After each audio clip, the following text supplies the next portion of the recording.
ఇసుక ట్రాక్టర్ల case తారుమార్. Police చేతివాటం. ఖాళీ ట్రాక్టర్లను స్టేషన్ కు తరలించిన అవినీతి అధికారి.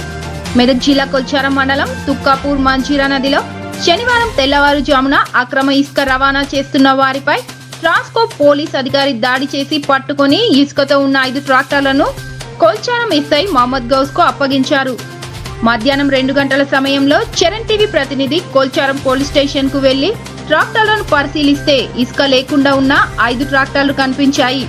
పై విషయమై ఎస్ఐ గౌస్ ను వివరణ కోరగా సొంతనలేని సమాధానం ఇచ్చారు.